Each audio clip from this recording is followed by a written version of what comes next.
Assalamualaikum warahmatullahi wabarakatuh.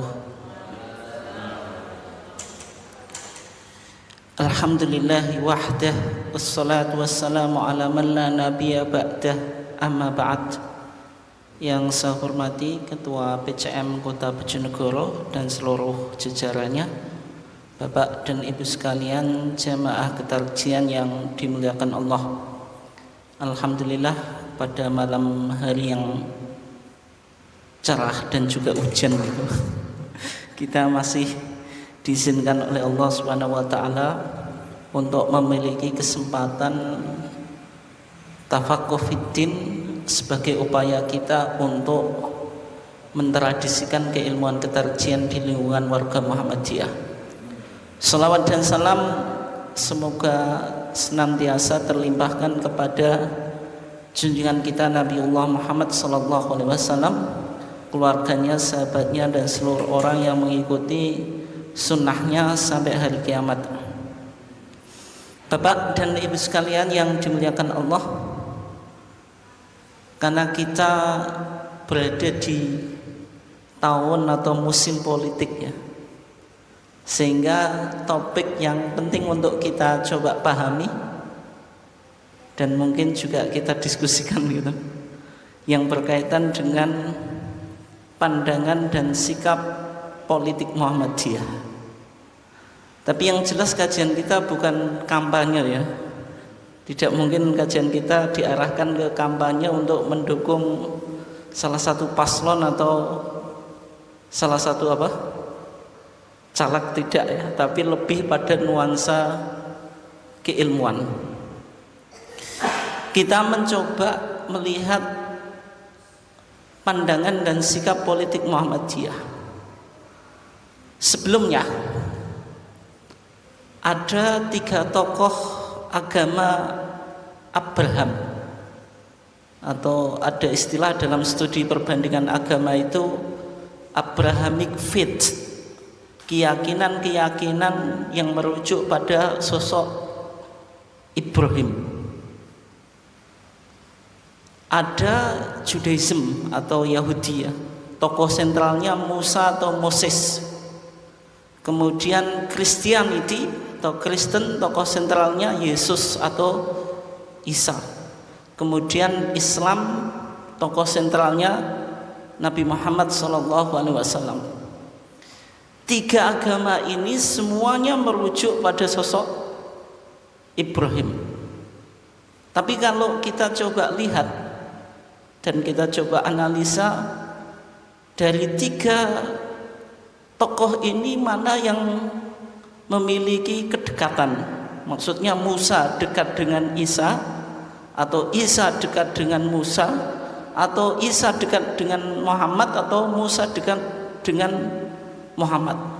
Kalau kita lihat ya, Musa itu religious leader, pemimpin agama, jelas, karena diberikan Taurat itu. Isa juga ya, dia religious leader, karena dalam pandangan Islam dia dikasih Injil. Meskipun dalam pandangan Kristen, agama Kristen, Bapak dan Ibu sekalian yang dimuliakan Allah, Injil itu tidak diberikan kepada Isa. Injil itu kan artinya good news atau glad tidings. Sehingga dalam pandangan Kristen yang menulis Injil itu para penulis-penulis Injil, yaitu Matius, Markus, Lukas, Yohanes, dan seterusnya ya. Meskipun dalam pandangan Islam Injil itu diberikan kepada Isa. Itu dari sini saja beda ya itu. Kemudian Muhammad ini juga jelas political leader ya, pemimpin politik. Semuanya jelas politik leader, religious leader, mohon maaf.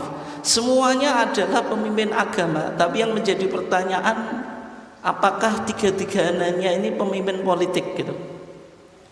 Nabi Musa itu diutus oleh Allah untuk mengeluarkan bangsa Israel dari tanah perbudakan, yaitu mana Mesir.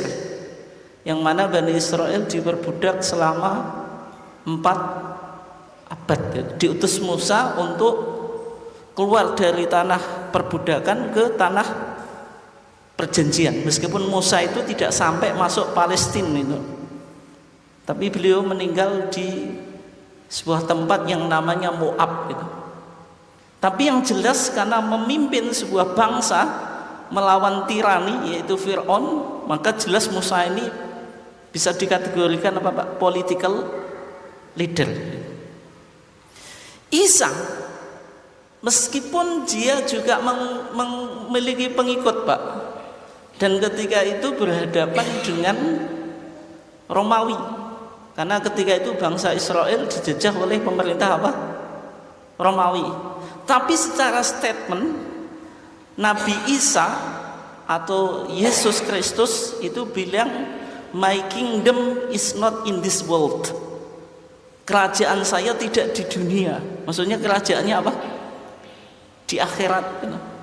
Sehingga dari statementnya itu tidak ada statement-statement yang mengarah pada ke arah politik Pak. Tapi tentu bisa dibaca kalau membuat gerakan yang mana gerakannya ini dianggap berbahaya bagi penguasa, itu juga dikategorikan tindakan atau gerakan politik Pak. Tapi dari statement Nabi Isa itu sebenarnya tidak ada yang mengarah pada apa? Politik. Kalau Nabi Muhammad jelas, Nabi Muhammad tentu punya gerakan politik kan, karena Nabi Muhammad juga memimpin beberapa peperangan gitu. Nah dari 3 agama Abrahamik ini Pak, atau 3 tokoh agama Abraham itu kira-kira yang paling dekat siapa? Musa dengan Isa, atau Musa dengan Muhammad, atau Isa dengan Muhammad? Sebenarnya Musa dengan Muhammad ada kedekatan Pak. Misalnya Nabi Muhammad memimpin umat Islam ketika itu hijrah dari Makkah ke Madinah. Nabi Musa juga memimpin hijrah atau eksodus ya, dari Mesir ke tanah perjanjian. Ada kemiripan ya. Sehingga dalam kitab Taurat itu, dalam buku Ulangan Pak, atau The Deuteronomy, itu salah satu dari 5 kitab Musa itu, kalau bahasa Arabnya namanya Sifrul Tathniyah, itu dijelaskan bahwasanya Allah itu akan mengutus seorang nabi yang memiliki sifat kesamaan dengan Musa. Makanya ditafsirkan oleh para pengkaji perbandingan agama Pak, di Islam ini merupakan nubuat, indikasi Nabi Muhammad sudah dinubuatkan dalam Taurat.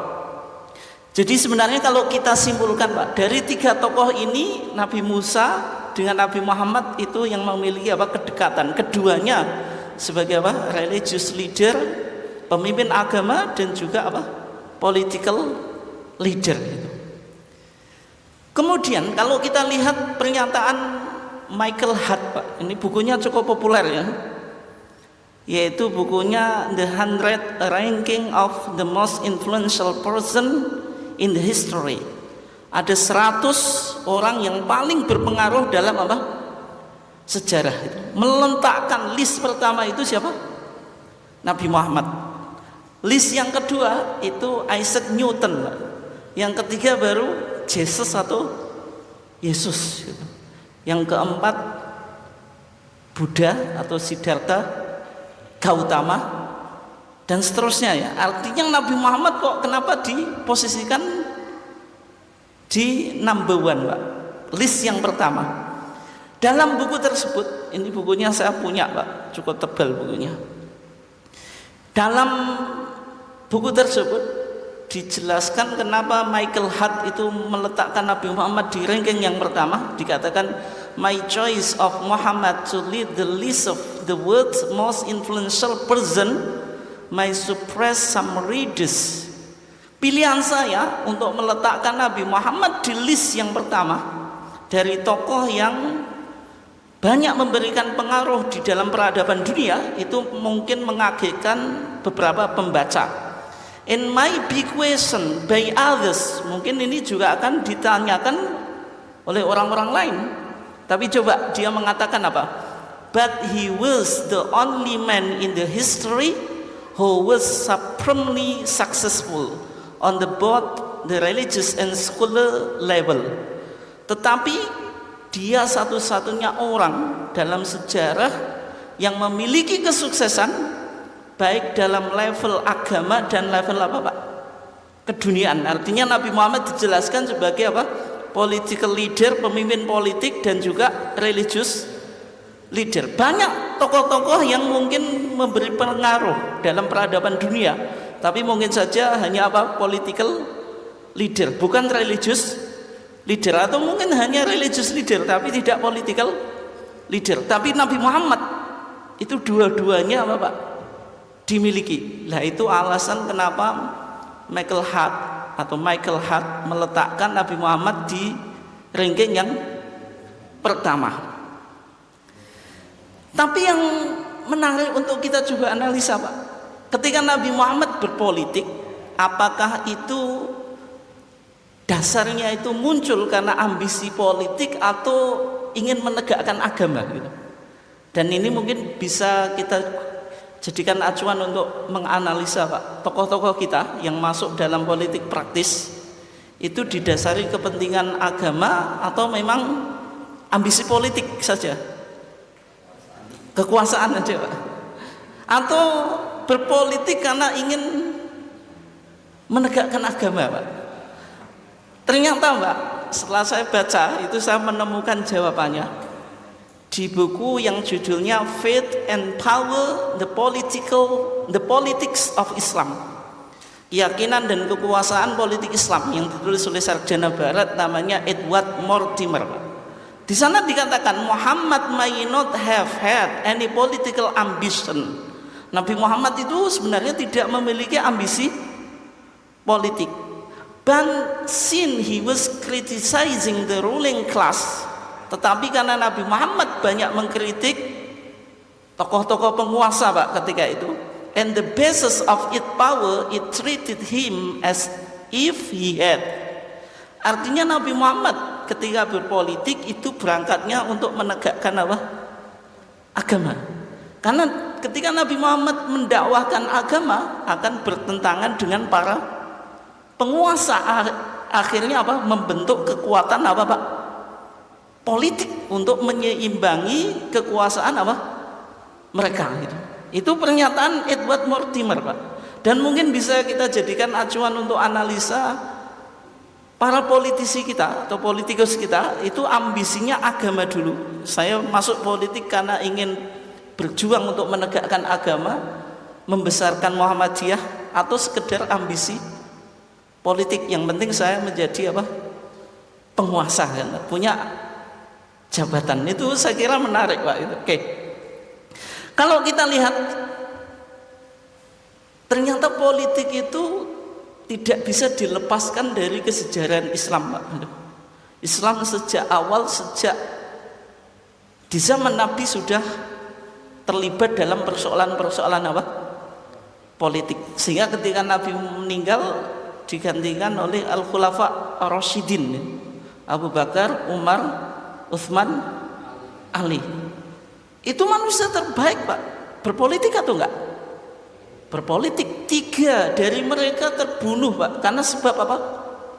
Politik. Umar ibn Khattab terbunuh atau enggak? Terbunuh itu. Yang bunuh siapa Pak? Abu Lu'lu'ah Al-Majusi. Utsman ibn Affan terbunuh atau enggak Pak? Terbunuh, dikepung oleh para bapak, para pendemo sekarang karena ingin adanya reformasi gitu. Akhirnya Utsman bin Affan apa? Terbunuh pada saat membaca Al-Quran. Ali bin Abi Thalib juga apa? Terbunuh oleh siapa Pak? Abdullah ibn Muljam ketika mengimami sholat subuh. Sebagaimana Umar juga meninggal ketika mengimami sholat subuh. Artinya dari 4 khulafa Rasyidin ini yang mati bukan karena apa Pak? Urusan politik itu hanya Abu Bakar As-Siddiq, menunjukkan bahwasanya politik dalam kesejarahan Islam itu sangat penting Pak. Tapi kalau analisanya Ibnu Khaldun Pak, itu menarik Pak. Ibnu Khaldun itu punya tesis Pak. Tesisnya apa? Keilmuan Islam itu berkembang bukan dari bangsa Arab, tapi bangsa apa Pak? Persia dan non-Arab yang ketika itu masuk Islam. Kenapa? Karena yang keturunan Arab itu sibuk dalam masalah apa Pak? Politik. Akhirnya ilmu itu apa Pak? Tidak berkembang. Justru orang Persia, orang barbar yang ada di Maroko itu Pak, dia masuk Islam, dia nggak punya hak politik sebagaimana dukungan orang-orang Arab, dia menekuni apa? Keilmuan. Itu analisanya Ibnu Khaldun. Makanya kalau ulama sudah terjun di politik itu kadang-kadang keulamaannya ya hilang Pak itu. Sudah nggak sempat baca kitab gitu. Ya, kenapa Pak? Sibuk kesana kesini kan, terus belajarnya kapan? Kan tidak. Waktunya kan hilang untuk kegiatan apa Pak? Politik. Kemudian muncul Daulah Amawiyah, Daulah Abbasiyah, kemudian Turki Utsmani Pak, yang 1924 diabolis oleh Kamal Ataturk. Nah, setelah itu muncul nation state, negara berbangsa. Muncul berbagai macam nama negara Pak. Indonesia, Malaysia, Arab Saudi, Mesir dan seterusnya. Ini sudah negara berbangsa. Oke. Ketika Indonesia menjadi bagian dari negara berbangsa, yang mana Muhammadiyah adalah salah satu dari ormas yang ada di dalam negara ini. Bagaimana Muhammadiyah memandang NKRI ini Pak, atau negara Pancasila ini Pak? Apakah Pancasila itu bagian dari Islam atau tauhid Pak?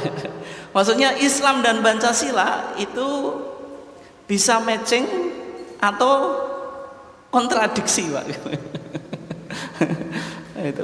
Nah, Muhammadiyah sebenarnya sudah merumuskan konsep Darul Ahdi Wasyahadah. Ini ijtihad politik apa?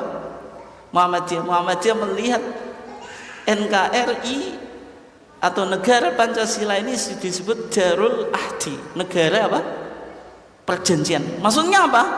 Negara tempat melakukan konsensus nasional dari beberapa elemen bangsa yang sepakat untuk mendirikan apa?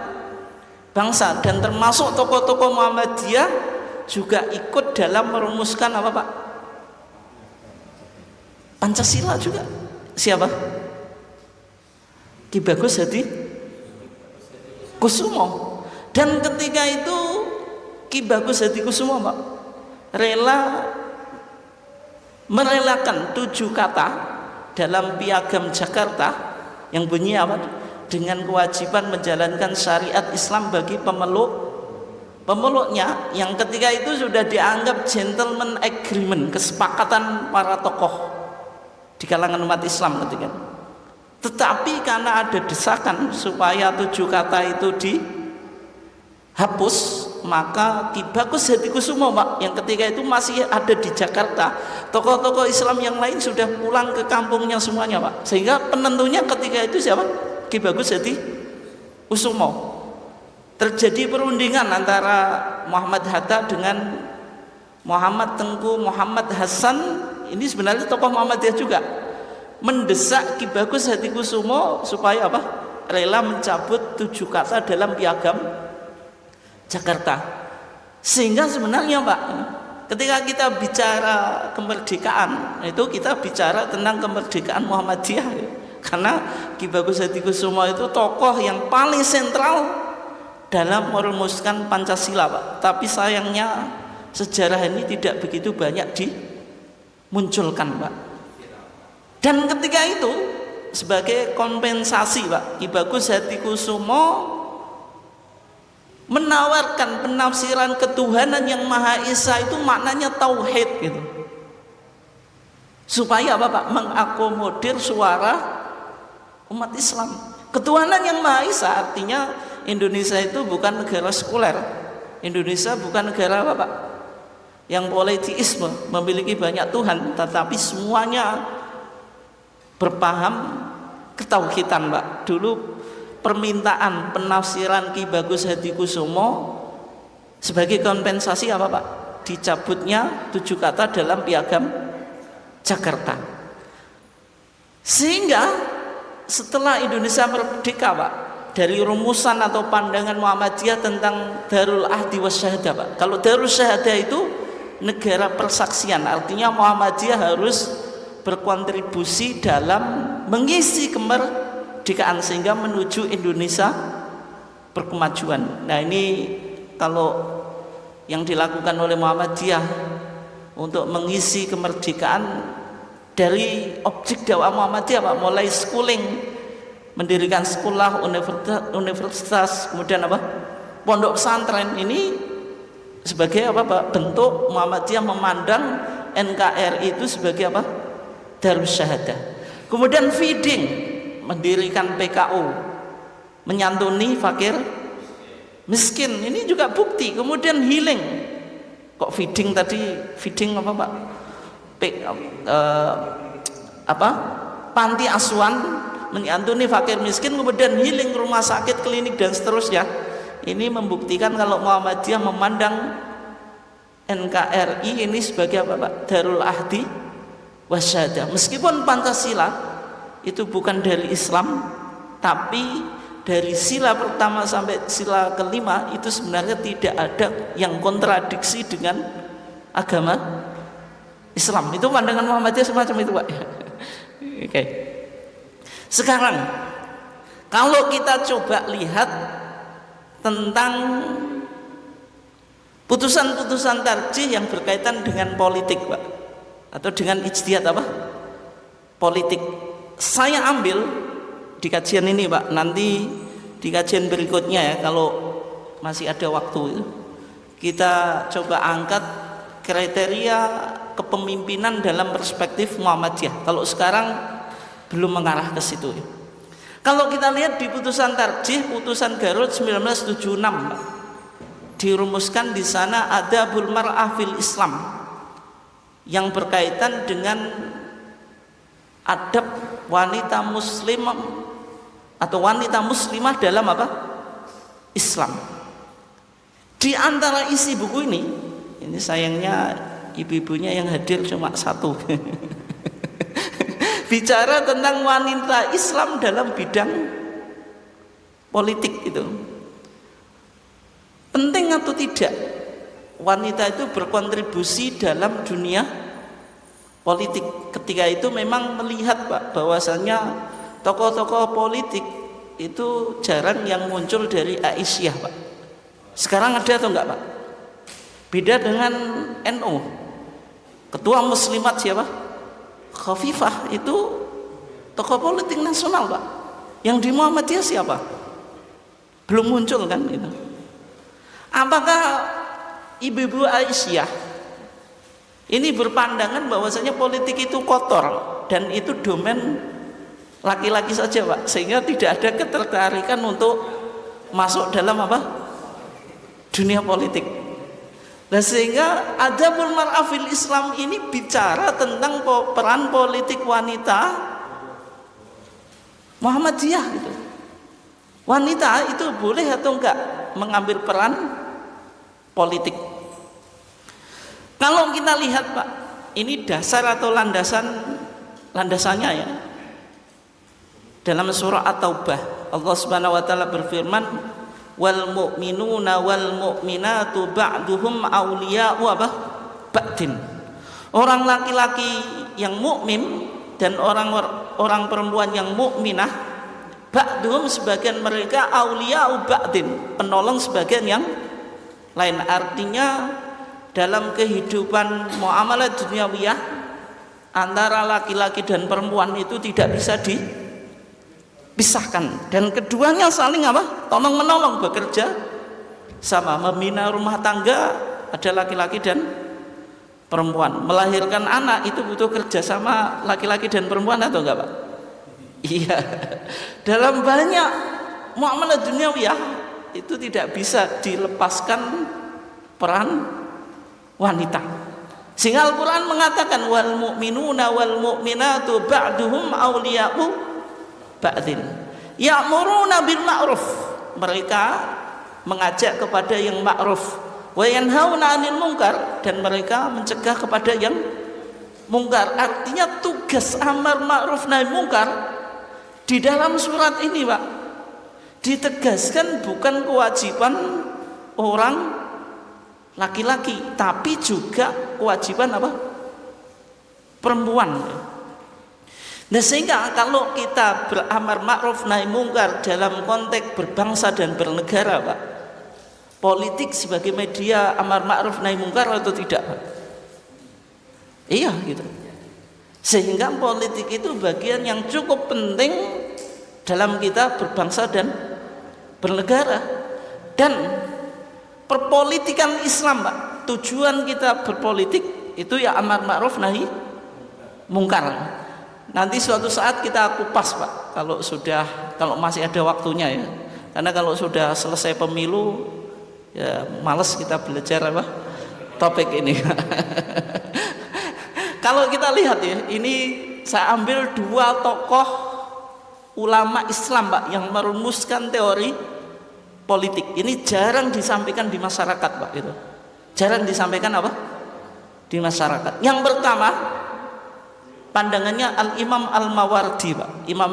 Imam Al-Mawardi itu salah satu ulama yang hidup pada masa Daulah Abbasiyah, Pak.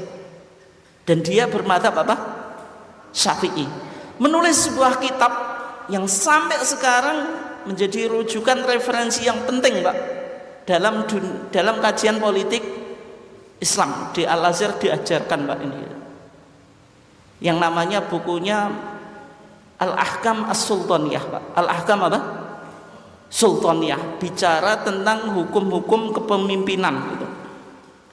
Ketika dia bicara tentang kepemimpinan atau al-imamah, dia mengatakan al-imamatu mawdu'atun li khilafatin nubuwah. Kepemimpinan di dalam Islam itu diletakkan untuk menggantikan posisi apa? Nabi. Dalam mukadimah saya tadi, Pak, Nabi itu pemimpin agama, religious leader atau political leader. Dua-duanya gitu. Dua-duanya gitu.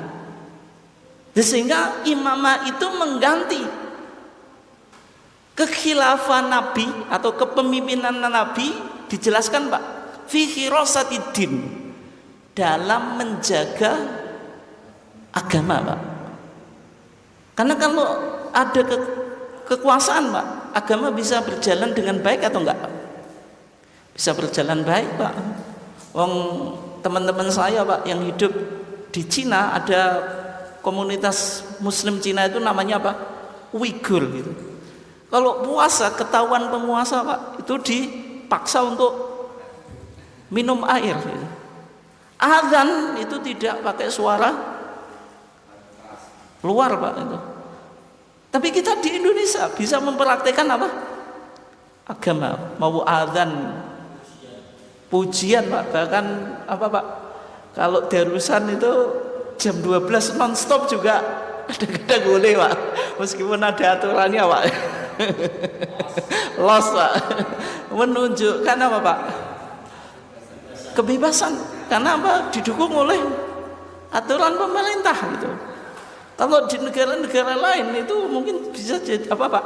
Tidak bisa kita mempraktekkan apa? Agama. Di Indonesia yang menarik, Pak, ada pengajian di luar, Pak, outdoor. Di Mesir itu enggak ada, Pak, pengajian outdoor itu. Pengajian akbar apa, Pak? Lapangan. Di Mesir itu pengajian ngaji itu ya di masjid, Pak, itu. Di masjid. Padahal Mesir itu negara apa? Islam itu. Tapi kalau di Indonesia itu memiliki kebebasan gitu. Pengajian umum di tempat luar, Pak. Kalau di Mesir yang namanya ngaji itu ya baca kitab di masjid gitu. Itu kalau di Mesir. Oke. Itu maksudnya apa? Tujuan dan fungsi politik Islam itu fi hirasatiddin, memproteksi agama. Yang kedua dijelaskan wasiyasatid dunya, mengatur, mengurusi duniaan gitu. Berarti ini menggantikan posisi Nabi sebagai apa Pak? Political leader gitu.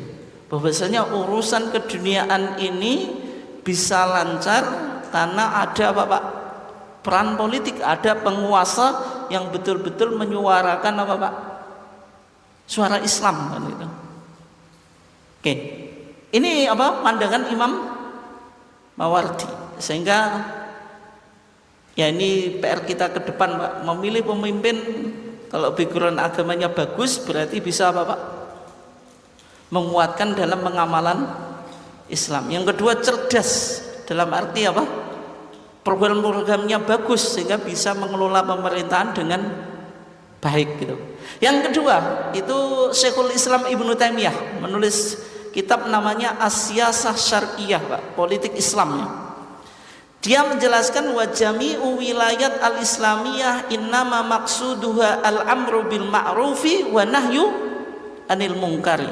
Semua kekuasaan-kekuasaan dalam Islam Pak, tujuan utamanya amar ma'ruf nahi mungkar. Dan sehingga PR kita Pak ini ke depan kalau memilih apa? DPR sejauh mana dia komitmen untuk beramar ma'ruf nahi mungkar, sejauh mana niat politik dia, apakah kepentingan pribadi atau kepentingan apa Pak? Umatnya. Itu Pak. Oke.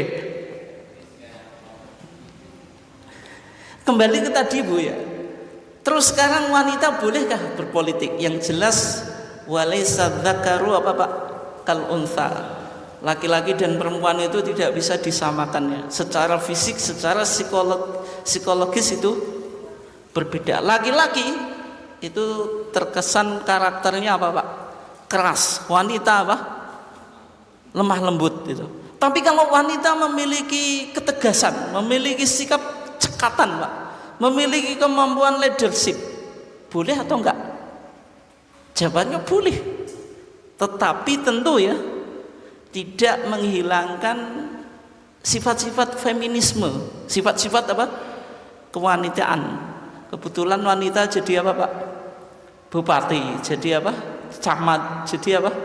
Lurah, terus gayanya kayak laki-laki, kan bukan semacam itu Pak. Ngomongnya sudah kayak laki-laki. Feminismenya apa? Feminimnya apa? Hilang, kan bukan semacam itu. Nah, sehingga di Muhammadiyah diperbolehkan wanita itu apa? Memiliki sikap yang tegas, tangkas, dan apa Pak? Bisa mengatur meskipun yang diatur itu juga apa? Laki-laki. Kemudian dijelaskan bahwasanya Islam itu tadi Pak, Islam juga agama, masyarakat dan negara. Dan dalam kita bermuamalah duniawiyah pasti tidak bisa dilepaskan unsur ideologis dan unsur apa Pak? Politik. Semuanya kan ada apa Pak? Politik. Petani ingin apa Pak? Harga gabah naik, garam pupuk mudah, itu kan ada kebijakan apa? Politik. Dunia pendidikan, mengurus pendidikan juga ada kebijakan-kebijakan yang macam-macam Pak. Itu kan tidak lepas dari apa? Politik. Nah, sehingga dari situ dalam pandangan Muhammadiyah Pak, warga Muhammadiyah harus memiliki kesadaran berpolitik supaya kita apa? Tidak menjadi korban politik gitu. Kesadaran berpolitik itu tidak harus masuk politik praktis, tapi kita mengikuti sejauh mana perkembangan apa? Politik. Ya misalnya di masa sekarang ya paling tidak kita mengikuti debat capres dan cawapres Pak. Supaya kita punya gambaran kira-kira yang visi dan misinya bagus yang mana kan. Tapi kalau kita tidak mengikuti kan repot itu. Nanti asal siapa yang bisi kita kan nggak punya pandangan Pak. Itu artinya apa? Punya kesadaran berpolitik. Sebagian warga kita beranggapan wis sing dadi sapa wae ya sampean mesti apa Pak? Padha wae gitu. Enggak ada apa? Perubahan. Maka pilihlah pemimpin yang akan membawa apa? Perubahan. Nah, ini saya nggak politik, nggak kampanye Pak, nggak kampanye gitu. Gitu. Oh gitu. Oke. Nah sehingga tadi menurut Adabul Mar'ah fil Islam, warga Muhammadiyah dianjurkan tidak boleh buta politik. Yang memiliki keterampilan dalam dunia politik Pak, boleh masuk dalam politik praktis. Boleh masuk apa? Dalam politik praktis. Tapi tentu tidak semua kita apa? Memiliki kemampuan untuk masuk dalam politik apa? Praktis itu. Kalau sekarang dananya ya besar ya Pak itu. Yang kedua, kita dapat dukungan atau tidak kan itu. Oke. Nah, kemudian di sana dijelaskan ya, peranan politik itu ada langsung dan tidak langsung. Berarti kalau langsung ya apa Pak? Menduduki jabatan publik di DPR, kemudian apa Pak? Macam-macam, bisa lurah, bisa camat, bisa kepala daerah, kemudian apa? Bupati, gubernur dan seterusnya, itu secara apa? Langsung. Dan saya belum tahu Pak surveinya seberapa banyak, misalnya Bupati Muhammadiyah itu berapa Pak? Ada atau enggak itu? Ada atau enggak Pak? Tapi yang jelas kalau menteri pasti dapat jatah Pak ya. Tapi kalau bupati itu penting untuk itu yang tahu apa majelis apa yang ngurus politik Pak? LHKP itu yang punya data ya mungkin. Sejauh mana apa warga Muhammadiyah yang menduduki jabatan-jabatan apa? Politik itu kan penting. Kemudian peranan tidak langsung itu ya bisa aktif dalam organisasi sosial Pak. Kalau ibu-ibu ya di Aisyah, di Nasyiatul Aisyah dan seterusnya. Ini artinya berpolitik tapi tidak resmi kan. Atau mungkin di beberapa organisasi di luar Muhammadiyah, Karang Taruna dan seterusnya. Artinya semuanya warga Muhammadiyah dituntut untuk apa? Berperan dalam politik baik resmi maupun tidak resmi, memiliki kesadaran politik tapi tidak harus apa berpolitik praktis. Tapi kalau yang memiliki kemampuan berpolitik praktis ya disilahkan untuk apa mengekspresikan keahliannya dengan Pak masuk dalam dunia politik praktis. Kemudian yang terakhir Pak, tadi kita bicara tentang wanita. Apakah wanita boleh menduduki jabatan publik Pak? Termasuk tadi menjadi bupati, menjadi gubernur, camat, kalau camat tunjukan lurah gitu, atau mungkin di AUM gitu, kepala sekolah, direktur rumah sakit, kemudian apa Pak? Kepala perusahaan, yang mana yang dipimpin juga laki-laki. Yang semacam itu boleh atau tidak? Memang ada sebuah hadis Pak, hadisnya ini sahih Pak, riwayat Imam Bukhari, lan yufliha qaumun walau amrahum apa? Imra'atan. Tidak akan beruntung suatu kaum yang menyerahkan urusannya kepada apa? Wanita. Hadis ini diucapkan Nabi ketika Nabi mendengar permaisuri Persia Pak, namanya Kisra, itu dilantik Pak menjadi apa? Pemimpin. Nabi bilang apa? Lan yufliha qaumun walau amrahum imra'atan. Nabi memprediksi ketika permaisuri Persia Pak menjadi pemimpin, diprediksi oleh Nabi tidak akan apa? Maju dan akan menjadi apa Pak? Penyebab apa? Kejatuhan apa? Persia.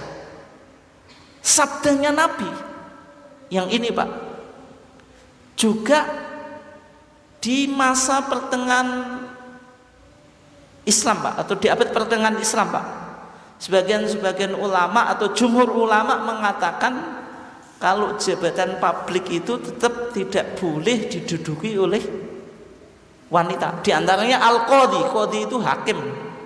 Di Di dalam kitab fikih klasik Pak, nak jenengan baca babul qadha atau kitabul qadha, itu dalam kitab fikih apapun ya, itu ada bab apa?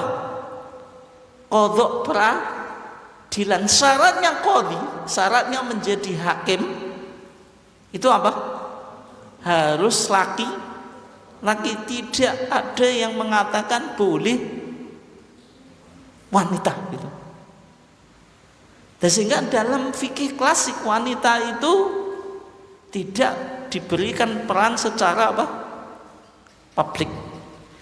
Dalam sejarah Islam Pak tadi, Khulafa ar-Rasyidin, Daulah Amawiyah, Daulah Abbasiyah, Turki Utsmani, ada enggak yang misalnya gubernurnya itu wanita? Enggak ada Pak, enggak ada. Semuanya apa?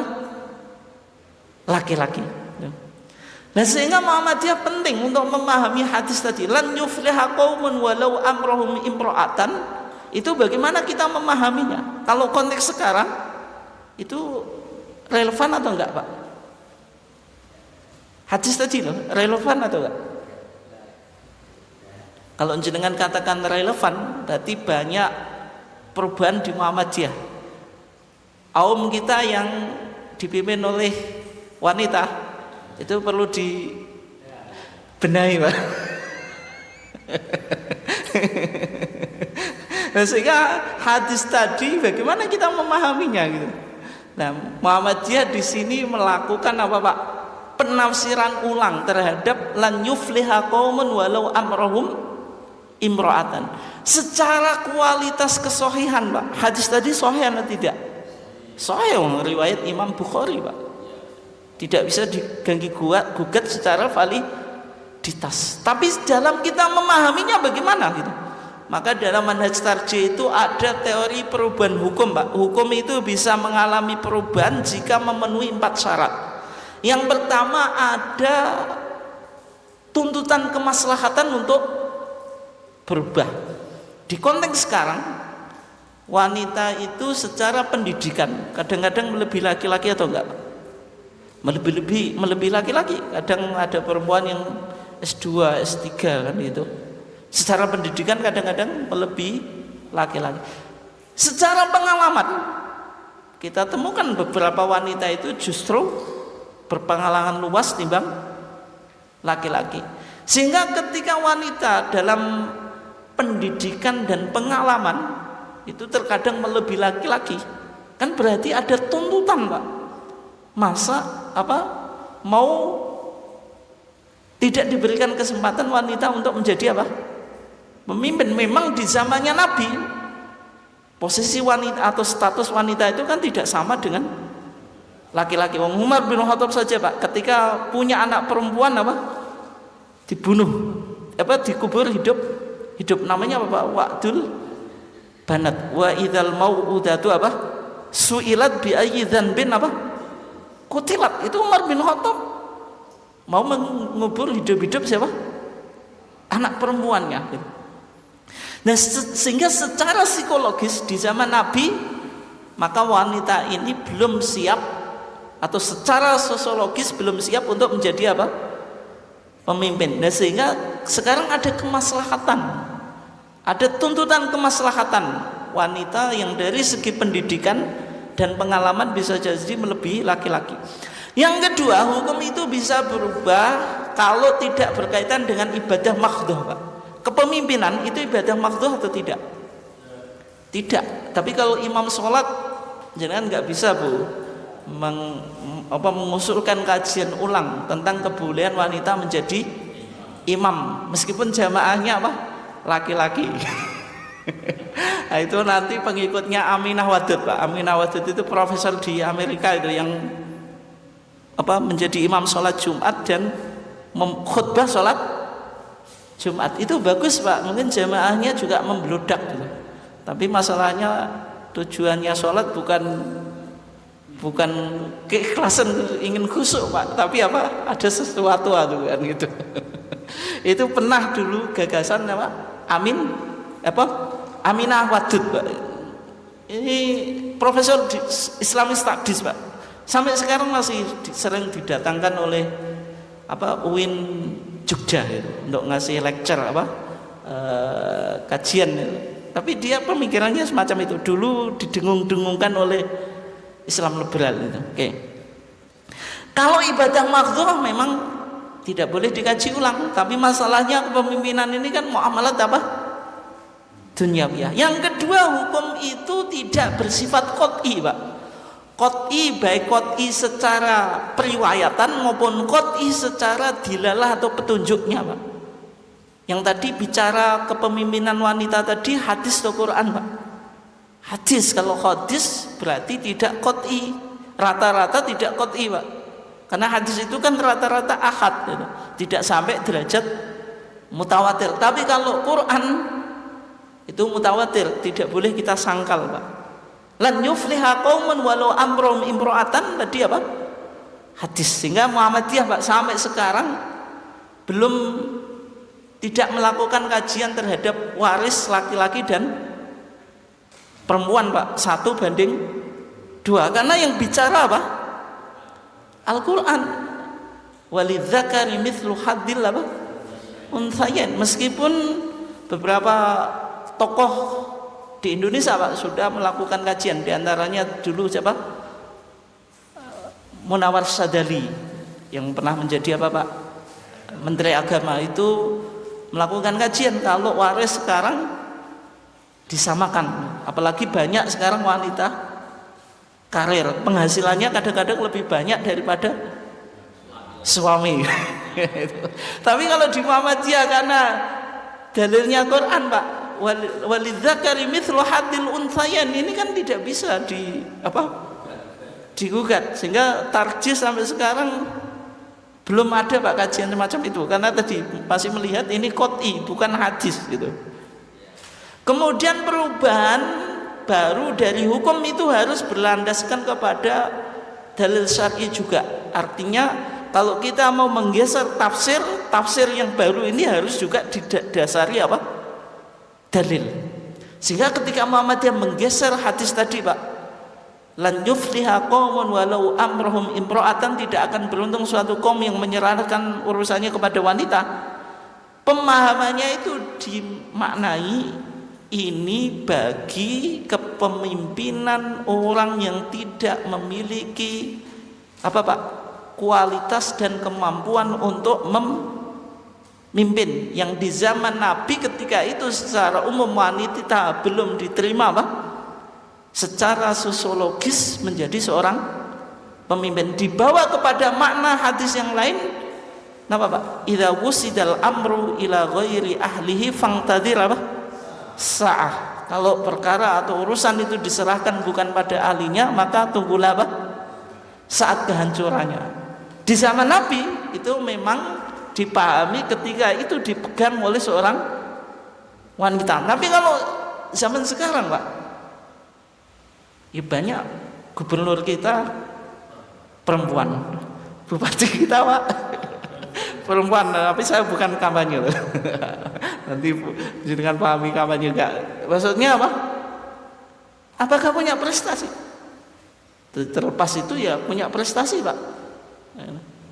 Sehingga tadi maksud hadis tadi apa? Idza wusidal amru ila ghairi ahli fangtadir sa'ah. Yang kedua, jabatan publik itu termasuk amar ma'ruf nahi mungkar atau enggak? Iya. Termasuk amal soleh atau tidak? Iya, Pak. Kalau amal soleh apakah dibatasi oleh gender, Pak? Tidak. Laki-laki dan perempuan punya hak yang sama untuk beramal soleh. Dalam Al-Quran Allah berfirman, wa may ya'mal minas solihati min dzakarin wa untha wa huwa mu'min fa ulaika yadkhulunal jannata wa la yudlamuna nakira. Siapa yang beramal soleh dari laki-laki dan perempuan bahwa mukmin, persyaratan yang penting iman, maka dia akan masuk surga. Sehingga dipahami ketika wanita menduduki jabatan publik itu termasuk Pak? Ikut serta wanita dalam amal soleh.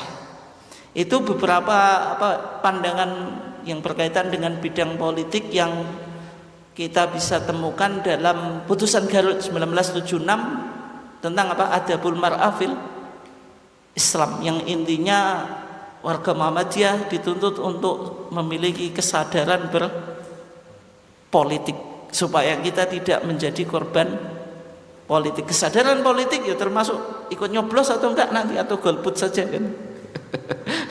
Kalau kita ikut nyoblos itu kan punya sikap politik. Kalau golput berarti memang tidak ingin sebuah pembaruan, Pak. Tapi yang memiliki kemampuan untuk berubah untuk masuk dalam dunia politik praktis ya dipersilahkan. Mungkin itu ya beberapa pandangan Muhammadiyah tentang politik. Untuk ke depan kita coba lihat sebenarnya kriteria kepemimpinan di Muhammadiyah itu syaratnya apa. Itu mungkin lebih menarik, Pak ya. Terus karena mungkin jenengan bisa tafsiri, oh ini mengarah ke sini, mengarah paslon ini. Oke, mungkin itu saja. Silahkan kalau ada tanggapan atau pertanyaan, Pak, monggo.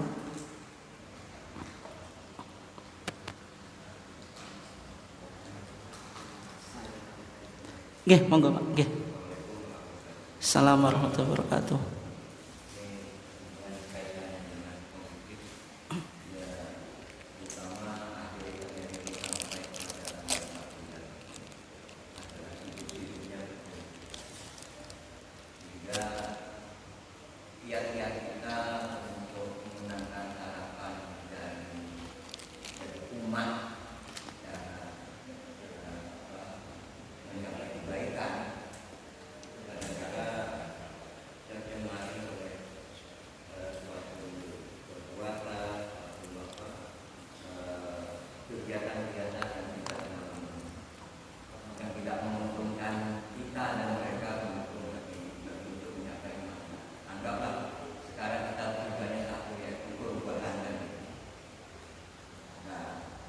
Di sisi lain kita berharap banyak, tapi kemampuan kita itu kadang-kadang kita sendiri adalah terbatas. Misal, seandainya ada kecurangan, bisakah kita mendeteksi? Deteksi dini sebelum terjadi kecurangan adalah banyak isu di tanah sini bahwa kecurangan itu adalah musuh utama daripada satu kemenangan untuk meraih politik kita, bahwa sebenarnya politik yang kita maksud adalah politik kemaslahatan. Banyak orang yang terperangkap. Ini saya bu kalau dengan pegiat mereka, misalkan yang menjelek-jelekan si A, si B, lama kami sendiri misalkan dapat mereka yang menjelekkan kita, calon-calon kita, yang diperlukan, yang kita dukung supaya jadi, hingga kecurangan ini adalah memang musuh yang paling utama. Kita, tenaga kita sampai di mana? Dari bawah sampai ke atas, bisakah mendeteksi sampai itu? Jangan-jangan sampai nanti kepada menjurus pada tahun 2019, di mana kekecewaan itu akan sangat bermuara ke sana walau kita dukung penuh akhir dikurangi tidak disimulasikan. Ini yang jadi masalah itu. Ini jujur saja. Kita sebagai umat itu kadang-kadang juga, karena apa? Kalau secara jujur mungkin tidak ada masalah. Kecurangan itu kalau secara manual kasat mata mungkin serta bisa diserang, tapi serangannya itu berupa digital, baik itu datangnya dari luar negeri, dari dalam negeri, yang melalui berbagai link-link dari KPU, Bawaslu dan sebagainya, dan semua itu sudah dikuasai, sehingga kita itu bisa apa? Nah, salah satu jalan ini harapan dari orang tua. Kita harus punya orang-orang di atas itu teknologi yang seperti yang bisa melawan kiat-kiat di atas.